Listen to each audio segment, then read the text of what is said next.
We have an update on the Tory Lanez case. The rapper recently filed a new appeal in an attempt to fight against his 10-year sentence. This appeal claims that Tory's driver witnessed him taking the gun from Megan Thee Stallion's ex-friend, Kelsey Harris, before the shooting. Do you think this new appeal will help him, or is he once again wasting time, or is it too little too late? Armand, what do you think? To me, this is a waste of time. They couldn't find the driver during the whole hearing, the trial. Then he popped up at the end, literally the day before the end, popped up and then didn't even get to take the stand. And at this point, it's hard for me to feel bad for Tory Lanez because you're doing all this fighting now, but you never once got on the stand. So if you're filing this appeal, if Kelsey had the gun, why didn't you get your black ass up there and say, she shot Megan Thee Stallion, not me? If you don't get on the stand and defend yourself, I don't care about anything you got going on now. Tory Lanez sat in that trial and didn't say a word. He did not take the stand. And now you want to talk when you get sentenced to 10 years. It's too late. You should have shot your Hail Mary when you had the opportunity. Why now? It's too late. So honestly, I really don't care. I 1000% agree with you. Like all that being too cool. I don't want to snitch. I don't want to look. Why? This is your freedom we're talking about. In 10 years, I don't understand why you're telling us now. I don't understand. You was trying to be too cool then. Al, what do you think about this?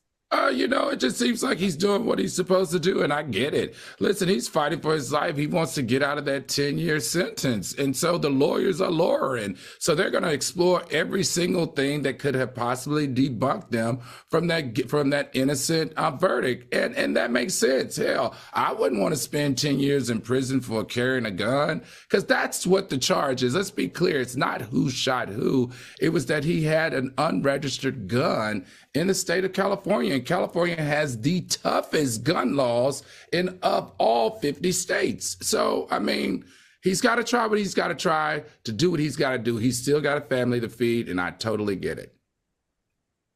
If I'm up for a charge at this, I'm definitely taking the stand unless I have something to hide. Like, I don't get why he didn't do that. I would definitely have exhausted all means. I think because remember, he was on probation. He had many charges before. So if you take the stand and the defense is like, or the prosecutors are like, oh, so this is your 5th gun charge in the last 12 months. It just really would have painted a very ugly picture for him that he couldn't have. Well, it's not like it would have changed the verdict. But right? At this point, if I'm facing 20 years, I'm right. It's not like it would have changed the verdict. I don't think I would have felt comfortable putting him on the stand. I'm taking the wig off and throwing it in the audience. I'm taking it off. I'm throwing it all out there. Bay Bunny said Tory is guilty and needs to sit down and serve his time. Yasmin Jensen said Tory's first lawyer left the case of his attempted defense to Kelsey. And Michelle Lewis said everyone is entitled to an appeal, but Lord, his evidence sounds weak as hell. Good luck, Tory.